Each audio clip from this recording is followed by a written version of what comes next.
परिस्थिती अशी असते की सगळं टॅलेंट असून, सगळ्या गोष्टी आपल्याजवळ असून माणूस काहीही करू शकत नाही. ती पण संधी माझ्या हातातून गेली पण म्हणता येत नाही, कारण परिस्थितीच्या वेळेअभावी माझ्याकडे पर्याय नव्हता. नमस्कार, माझं नाव शर्मिला विनायक वंडकर. माझं माहेर कोल्हापूर, दिलेलं गाव माझं सासर मुरगुड. टेंबऱ्यावाडी तिथं राहणारे मी. आम्ही 3 बहीण भावंडं आहोत. माझी मम्मी, वडील लहानपणीच गेले, पण आम्ही चौघांचा संसार एक आमचा छान होता. लहानपणाचं बालपण वगैरे आम्ही छान घालवलं कोल्हापूरमध्ये. रोजचं रुटीन आमचं कसं, मम्मी कामाला जायची, त्याच्यानंतर तिचं सगळं रोजचं शेड्यूल, त्याच्यामध्ये आम्ही लहान मुलं, आमचं शिक्षण, त्याच्यामधून कसं संगोपन केलं हे आमच्या आईलाच ठाऊक. पण त्यातूनही आम्ही पुढं येत राहिलो. तिथून एक 10 मिनिटाच्या अंतरावर शाळा आहे माझी, भाई माधवरावजी बागल हायस्कूल. तिथे मी शाळेला जात होते. 5वी पासून 1ली ते 10वी पर्यंत शाळा आहे तिथे जात होते. मी मोठी असल्यामुळं काही जबाबदारी माझ्यावर जास्त होती. दोन्ही भावंडांना मला बघणं भाग होतं. मम्मी सकाळची कामाला जायची, संध्याकाळी यायची, पण त्या 2 लहान मुलांना मला सांभाळणं फार गरजेचं होतं. त्यातूनही माझं शिक्षण करायचं हेही माझ्याकडं काम होतं. शिक्षणाकडं फारसं लक्ष गेलं, पण तरीही मी शिकले. त्यातून पण मी पुढं जात राहिले. पण दोन्ही भावंडांना पण मी तिथंपर्यंत घेत राहिली, पुढंपर्यंत त्यांच्याशी. लहानपण आमचं फार म्हणजे कष्टातून गेलं. डान्सची फार आवड होती मला. आवड होती म्हणजे अजूनही आहे, पण लहानपणी जे काही पाहिजे होतं, जे डान्समध्ये जास्त व्यक्त व्हायचं होतं ते मला होता आलं नाही. 5वीपर्यंत गेलो. त्याच्यानंतर सगळे गॅदरिंग वगैरे चालू झाले. अगदी गॅदरिंगला जाताना म्हणजे ड्रेस कोड पण नसायचा, पण घरातली साडी असायची ती मम्मी फाडायची, कात्रीनं शिवायची, मशीनवर घागरा शिवायचा, ब्लाऊज शिवायचं, कुठं इथं फाटलेलं कुठं तिथं फाटलेलं असं करायचं, पिना लावायच्या आणि मग गॅदरिंगमध्ये जायचं. कारण का तोच एकमेव पर्याय होता, स्टेज होतं की तिथंच मला डान्स परफॉर्मन्स करायला चान्स होता. त्याच्यानंतर गॅदरिंग झालं ते ठीक आहे. त्याच्यानंतर मला इतकी आवड लागली की कोणाची वास्तुशांती असेल, कोणाचा कार्यक्रम असेल, कोणाचं लग्न असेल, 5वीपर्यंत मला काहीही कळत नव्हतं. तरीही कोणाची वास्तुशांती असली तिथं डॉल्बी लागायला लागलं ना तर पळत जाऊन डान्स करायचा. मग मम्मीला कोणतरी सांगायचं की तुमची मुलगी डान्स करायला लागल्या. मम्मी तिथून मारत ओढत आणायची. मग रडून गप्प बसायची. पण डान्सची आवड काही थांबली नाही. त्याच्यानंतर रेकॉर्ड डान्स स्पर्धा चालू झाल्या, म्हणजे गावोगावी प्रत्येक ठिकाणी अशा व्हायच्या. मग परत मम्मीला विनंती करायची, मग मामाला सांग, मोठ्या भावाला सांग, मावशीचा मुलगा होता त्याला सांग की दादा मला जाऊ दे ना तिथं, मला डान्स करायचा आहे, मला बक्षीस नको, मला काही नको, मी बॅकला डान्स करते, म्हणजे पाठीमागं मुलींच्या बरोबर करते, पण मला जायचं आहे असं म्हणून मम्मीला कन्व्हिन्स करायचं. मग कसं तरी मम्मी म्हणायची ठीक आहे बाळा जा. एखाद्या ठिकाणी म्हणजे टेंबल्यावाडीत विक्रमनगर हा एरिया आहे, तिथं मी डान्सला पहिल्यांदा गेले. स्वामी समर्थांचा प्रसाद होता तिथं गेले. तिथं गेल्यानंतर कसं स्टेज वगैरे नसायचं, कारण तेवढं म्हणजे पैसे किंवा तेवढी मॅनेजमेंट व्हायची नाही त्यांना. स्टेज नाही म्हणून वेळेअभावी त्यांनी काय केलं, ट्रॅक्टरची ट्रॉली असते ना त्या ट्रॉलीमध्ये डान्स स्पर्धा ठेवल्या. पण मम्मी म्हणली नको बाळा, इथं पब्लिक जास्त किंवा तू लहान आहेस, मला काळजी वाटायची, असं तसं म्हणजे मम्मीचे बरेच प्रॉब्लेम मला सांगायची. पण मला काही कळत नव्हतं. डान्स करायचं आहे एवढंच माहिती, नाही कुठेही असो पण मला डान्स करायचा आहे, असं करायचंय तसं करायचं आहे, हे आपलं मम्मीजवळ हट्ट करायचा. रडायचं, जेवायचं नाही 2-2 दिवस, मम्मी मला जायचं आहे, मम्मी मला जायचं आहे असं म्हणत करायचं. तिथं वेळेअभावी ट्रॉलीचा ट्रॅक्टर होता, त्या ट्रॅक्टरमध्ये मुंगळा डान्स हा माझा पहिला झाला. त्याच्यावर मला 1100 रुपयाचं बक्षीस मिळालं. 1100 रुपयाचं बक्षीस म्हणजे त्या काळात मला वाटते 5000 असतील. किती वर्षापूर्वी, मला वाटतं 15-20 वर्षापूर्वीची गोष्ट आहे. पहिला डान्स माझा तो झाल्यानंतर 1100 रुपयाचं बक्षीस मिळाल्यानंतर माझा आनंद अगदी गगनात मावत नव्हता. माझ्या आईला सुचत नव्हतं की 1100 रुपयामध्ये आपण काय काय करू. महिना तर ठीक आहे, पण बहीण भावंडांचे कपडे म्हणा, बाकी म्हणा, बऱ्याच गोष्टी काय करू. पहिला डान्स झाल्यानंतर मला इतका आनंद झाला. त्याच्यानंतर मी एक ठरवलं, कुठेही रेकॉर्ड डान्स स्पर्धा असल्या तर आपण जायचं. फक्त मला सपोर्ट कुणाचाही नव्हता. माझे वडील नाहीत माझ्यासोबत, माझी मम्मी होती, पण माझ्या मम्मीनं हार नाही मानली. माझ्यासोबत प्रत्येक ठिकाणी येत होती. अगदी ती सोबत होती म्हणून मी छोट्या मोठ्या गोष्टीतून प्रत्येक गावोगावी अगदी म्हणजे क्वचित किती माहिती आहे का, एक 8 ते 10 डान्स केले असतील मी. जास्त काय फारसं नाही, कारण नंतर नाही. माझी मम्मी म्हणायला लागली बाळा बस आता, आपण म्हणजे त्या प्रांतात नाही आहे, तुझी आवड होती म्हणून मी तुला इथंपर्यंत साथ दिली, तिथून पुढे नाही जायचं आपल्याला. ठीक आहे, मी तिथं पण गप्प बसले. शेवटचा डान्स माझा शिरसे गावात झाला. त्या गावात पण मी शेवटची लावणी केली होती. अगदी मला हावभाव पण करता येत नव्हते, मुद्रा पण मला माहिती नव्हता, पण मी तरीही तिथंही निभावलं. तिथं माझा 3रा नंबर आला. छोट्या गटात आला, पण माझा 3रा नंबर आला. अगदी म्हणजे मला काही कळत नव्हतं. डान्समध्ये पुढे जायचं आहे एवढाच माझा हेतू होता. त्याच्यानंतर स्टॉप झाले. 6वी 7वीला गेले. 7वी नंतर मम्मीनं म्हटली नाही बाळा पुढे जायचं नाही आपल्याला, कारण आपल्याबरोबर लहान बहीण आहे, लहान भाऊ आहे, त्याच्या संगोपनासाठी माझं हात पोचत नाही आहेत. कारण प्रत्येक गावाला जायचं म्हटलं की गाडी भाडं आलं, माझ्या मम्मीचं माझं तिचं काही गोष्टी खाणं पिणं आलं, इथंपर्यंत आम्ही पोचत नव्हतो. म्हणून आम्ही तिथं स्टॉप केलं. त्याच्यानंतर काय झालं, देवाची कृपा म्हणायची की जयप्रभा स्टुडिओला माझा एक शेजारचा एक मामा होता, त्यानं मला एक ऑफर दिली की तू लहान आहेस, 7वीला आहेस म्हणजे एवढं काय फारसं हे नव्हतं, कळत होतं मला. त्यानं मला सांगितलं की जयप्रभा स्टुडिओला शकुंतला सिरियल चालू आहे आणि तिथं साईडच्या मुली पाहिजेत तुला, म्हणजे साईड सीन करायसाठी. ठीक आहे म्हटलं, चला जाऊया आपण, बघूया तरी. मम्मीला पण असंच कन्व्हिन्स केलं, मम्मी जातो, रडायला लागलो असं तसं. ठीक आहे म्हणले मम्मी, जाऊन ये एक दिवस. गेलो तिथं तर शकुंतलाचा गेटअप हा तुम्हाला माहितीच असेल, छोटीशी साडी व्हाईट कलरची आणि छोटासा ब्लाऊज, ते छोटंसं नॅपकिन असतं, इथे गजरा, डोक्याला गजरा, असा सगळा असतो, शॉर्ट साडी असते. मग तिथं एक दिवस गेला, कुठे हार ओवायचं, कुठे वेणी घालायची, असं साईड सीन करत होते. पण तो मोहल बघून मला असं एक्सायटेड झालं की आपण ह्याच्यामध्ये कुठेतरी मोठं झालो तर काय हरकत आहे, एवढं कळत नव्हतं पण करायचं आहे. सिनेमात गेलो म्हणजे मालिकेत गेलो तर फार बरं वाटेल. सगळेजण मला विचारायचे ना त्याच दिवशी, तो पहिला दिवस होता माझा. पहिल्या दिवशी मी गेले, अगदी शकुंतला सिरियल करून घरी आले.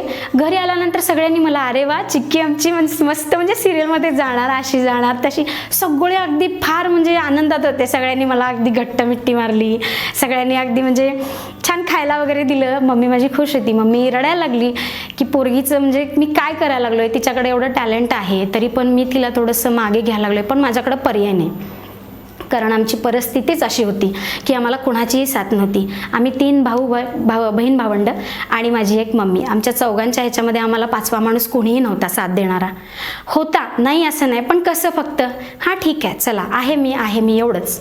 तिथं तो पहिला दिवस माझा गेला. 2रा दिवस मी स्टुडिओला गेले. 3रा दिवस मी स्टुडिओला गेले. 3ऱ्या दिवशी मला माझ्या घरच्यांनी सांगितलं की चला आपण बघून येऊया की हिचं काय ॲक्ट चालू आहे हिचा, बघून येऊया. म्हणून माझ्या घरातले सगळे बघायला आले जयप्रभा स्टुडिओला.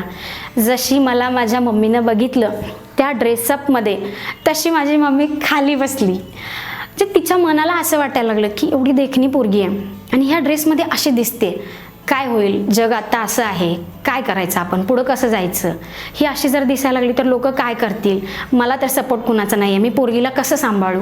म्हणून ह्या सगळ्या गोष्टीमध्ये मम्मीनं मला तिथून पण बाहेर काढलं. मम्मी म्हणली नाही आपल्याला पुढे जायचं. ठीक आहे, मन नाराज झालं माझं, तिथं फार नाराज झालं माझं मन, म्हणजे मला काही समजलंच नाही. पण मम्मी नाही म्हणते, रडत वडत मारत घरी आणली, कारण मी नाही म्हणत होते म्हणून.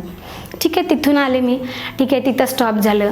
परत देवाची कृपा माझी की माझ्यावर परत सेकंड संधी आली. पहिला ही झाली, त्याच्यानंतर परत संधी आली. माझी कितवी झाली, 9वी झाली. ह्याच्यामध्ये माझं वर्ष असंच गेलं, वर्ष 1.5 वर्ष झालं. त्याच्यानंतर मी अकॅडमीमध्ये बघून डान्स करायला लागले. शाळेतल्या इथं शाळेच्या शेजारी अकॅडमी होती छोटीशी, तिथं आपलं बघून करायला लागले. लंच 12:30चा ब्रेक व्हायचा, 2 वाजताचं लंच टायमिंग व्हायचं, त्यावेळी खाताना वगैरे ते बघून वगैरे डान्स करायचे मी.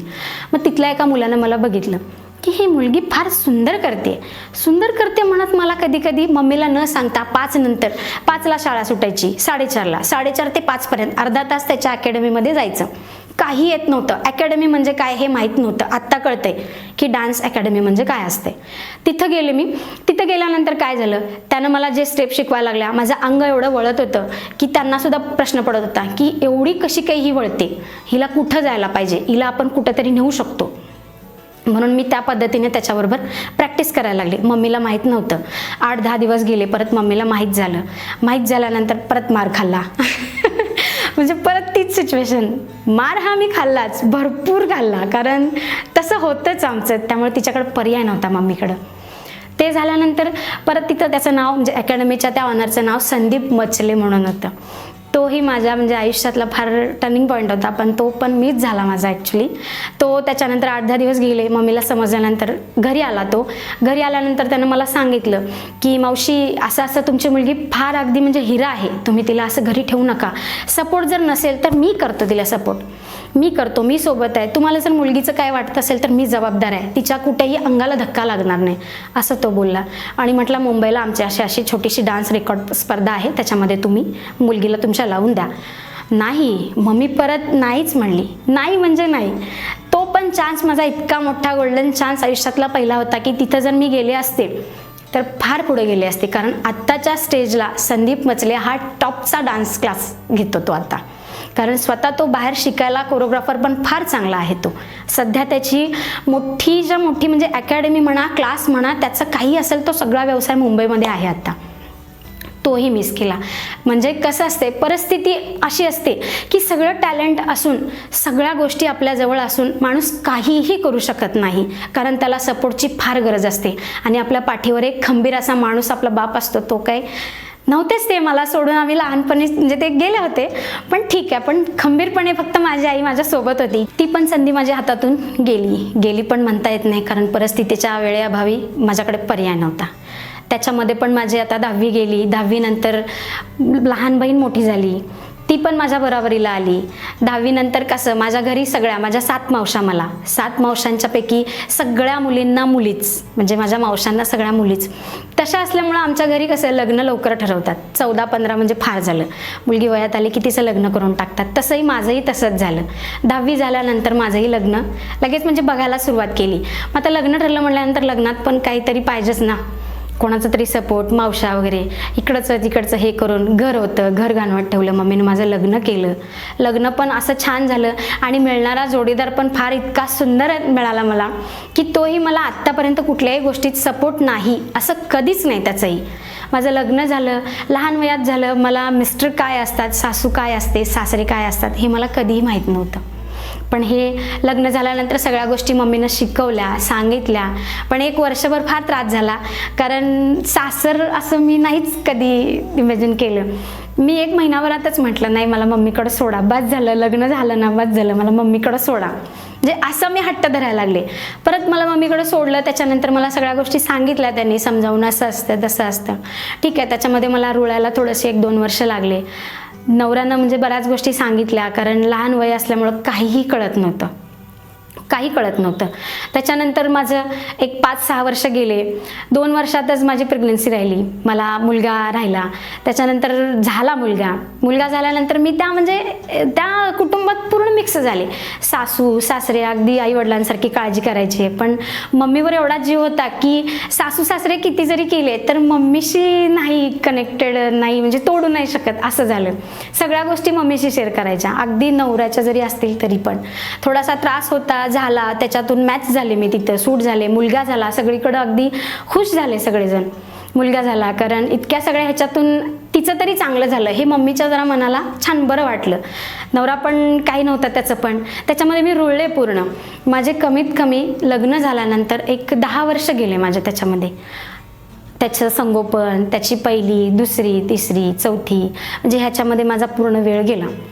त्याचं 6वी, 5वी नंतर तो 6वीला आला. 6वीला आल्यानंतर ट्विस्ट बघा माझ्या म्हणजे लाईफमध्ये कसं असतं. 6वीला तो गेला, इंग्लिश मिडियममध्ये होता, मुरगुडमध्येच होता. त्याला अचानकपणे कॉल आला की असं ऑडिशन आहे एका ठिकाणी आणि तुमचा मुलगा जर घेणार असेल तर तुम्ही घेऊन येऊ शकता. बघा म्हणजे माझ्या परत काही गोष्टींना उजाळा मिळाला मला की चला मुलाच्या बाबतीत का होईना आपण नाही पुढं थोडंसं गेलो तर त्याला घेऊन जाऊ आपण. म्हणून मी एक विचार केला, चला म्हणलं अथर्व तुला घेऊन जाऊ आपण. म्हणून तो किती 6वीला होता, त्याला काही जास्त फारसं माहीत नव्हतं, पण तरी पण मी गेले. छान त्याला आवरून वगैरे घेऊन गेले. तिथे त्याचं ऑडिशन होतं. त्याला एक इंग्लिश मिडियमचा थीम सांगितला. त्याला अगदी विनवून विनंत्या करून, त्याला चॉकलेट देऊन हे करून त्याला विनवण्या केला, कारण तो कसा तरी पास होऊ दे, तो जाऊ दे त्याच्यामध्ये, अशा हेतूनं मी त्याला थोडंसं जास्त प्रोत्साहन दिलं. गेलो आम्ही, छान ऑडिशन दिलं वगैरे, मस्त तिथं सिलेक्शन पण झालं त्याचं.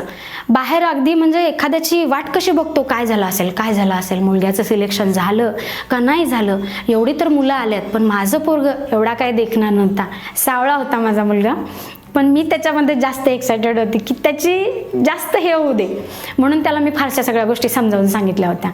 बाहेर आपली वाट बघत बसली, आत्ता येईल, मग येईल, कोणतरी येईल, सांगेल. पण शेवटी फायनली प्रवीण सर म्हणून होते, त्यांनी अगदी माझ्या मुलग्याला डन केलं आणि म्हणले तुम्ही पुढच्या नेक्स्ट ह्याला तुम्ही घेऊन या त्याला. ठीक आहे म्हटलं, चालेल सर. त्या दिवशी संध्याकाळी जाता जाता कोल्हापुरातलं एकही शॉप सोडलं नाही. इतक्या दंग्यात, इतक्या एन्जॉयमध्ये गेलो, कारण मी माझ्या भूतकाळात गेलो होतो. मला बऱ्याच गोष्टी करायच्या होत्या, त्याच्यामध्ये मला नाही करता आल्या. पण मी माझ्या मुलाच्या पाठीवर आहे, मी आहे, माझा नवरा आहे, त्याचे वडील आहेत, त्याची आई आहे. त्यामुळे मी माझ्या मुलग्याला पुढं घालायचं हाही मी हेतू ठरवला. मुलग्याचं झाल्यानंतर आम्ही घरी गेलो. घरी गेल्यानंतर छान दिवस वगैरे, सगळे गल्लीत घर असल्यामुळे सगळे विचारायला लागले, असं तसं. ठीक आहे, छान मस्त, मुलग्याला एक चान्स मिळाला नवीन. ठीक आहे. परत नंतर एक 15 दिवस गेले, स्टॉप झालं. अचानकपणे त्या ऑडिशनला गेल्यानंतर जिथल्या तिथं आसपास लोक होती, त्यांनी मला बघितलं आणि त्यांचा मला अचानक कॉल आला की मॅडम तुमचा मुलगा सिलेक्शन झालं आहे त्याचं, आणि ठीक आहे, डन. आणि एक त्यांनी मला एक कॉलवर विचारलं की मॅडम असं असं आहे आणि तुमच्या बाबतीत जर एखादा ॲक्ट असेल तर तुम्ही कराल का? मला 2 मिनटं फोनवर सुचत नव्हतं की मी मुलासाठी गेले होते का माझ्यासाठी गेले होते. मुलग्याचं सिलेक्शन तर झालंच, पण मला कॉल आल्यानंतर मी नवऱ्याला काय सांगू आणि काय नाही हे मला काही कळत नव्हतं. जायचं तर मला होतं. विनू काय म्हणेल, तो लावून देईल का, तो नाही देईल का, घरचे सासरे म्हणतील का जा म्हणून, बरं आई तर म्हणेल का, म्हणजे माझी सासू म्हणेल का ती जा, हे सगळे प्रश्न माझ्या जास्त घुमायला लागले डोक्यात. पण तरी पण कॉल घेतल्यानंतर मी म्हणजे माझ्या नवऱ्याला विचारल्यानंतर नवरा म्हणला अरे चांगली गोष्ट आहे, आपण विचारायला काय हरकत आहे, चल म्हणले मला बघू. चित्रनगरी म्हणजे कोल्हापुरातली चित्रनगरी, तिथून मला कॉल आला होता. माझा मुलगा 5वी-6वीला गेल्यानंतर, तरी पण एक 10-11 वर्षाचा असेल तो त्यावेळी. बघा म्हणजे मला परत एकदा संधी मिळायला लागली, परत आली, परतचा भूतकाळ माझ्या परत डोक्यात यायला लागला. पण आत्ताचं काय झालं होतं, मुलग्याच्या ह्याच्यामध्ये, लग्नाच्या ह्याच्यामध्ये माझे बरेच वर्ष गेले, पण परत मला हे मिळालं, त्याची परत गती मिळायला लागली. पण मी तो कॉल आल्यानंतर नाही म्हटलं नाही, मी तिथं गेले. जयप्रभा स्टुडिओला गेल्यानंतर माझ्या मिस्टरांना सांगितलं असं असं ॲक्ट आहे माझा आणि मी करू का, पुढे जाऊ का. खूप प्राऊड होतं तिथं. पण तरीही मला बोलवलं, साडीचा ड्रेसअप होता माझा, बोलवलं. आणि गजानन महाराज शेगावीचे ही मालिका होती, त्याच्यामध्ये मला तिथं त्या सरांनी सांगितलं की गजानन महाराज शेगावीचे ह्याच्यामध्ये खट्याळ सासू हा ॲक्ट तुला करायचा आहे. बापरे, मला 2 मिनटं सुचत नव्हतं, म्हणजे हातपाय कापत होते. काय बोलू मी, काय करू. डायरेक्ट एवढ्या मोठ्या कॅमेऱ्यासमोर जर गेले आणि दत्तपप्पा जर व्हायला लागलं तर मी काय करणार, असं माझ्या सगळं डोक्यात आलं. पण एक ठाम ठरवलं, चला नवरा बरोबर आहे आता, त्यावेळेची गोष्ट वेगळी होती, आता ठामपणे. आणि हो, याच्यामध्ये सुद्धा माझ्या आईची परमिशन घेऊनच मी पुढे गेले. नवरा हो म्हणला याचा अर्थ नाही, मी माझ्या आईची पण परमिशन घेतली, पण मम्मीचं माझ्या काही नव्हतं. आता तुझी फॅमिली आहे, तू काहीही करू शकतेस, हे त्यावेळी तिने मला सांगितलं. पण तरी मी आता तिच्या शब्दाच्या बाहेर नाही जाऊ शकत आहे. तिथं गजानन महाराजांच्या ह्याच्यामध्ये मला ॲक्ट मिळाल्यानंतर माझ्यासोबत मी जो छोटासा ॲक्ट दिला, थोड्याफार 1-2 शिव्या होत्या त्याच्यामध्ये द्यायच्या, कारण खट्याळ सासू मला केलं होतं त्यांनी. अगदी नऊवारी साडी, पहिली साडी होती ती वेगळी होती, दुसरी नऊवारी साडी, मोठं कुंकू, नाकात एवढी मोठी नथ, आंबाडा बांधायचा, डोक्यावर पदर घ्यायचा आणि त्याच्यामध्ये समोर बोलायचं, काय ग होय ग असं करून बोलायचं.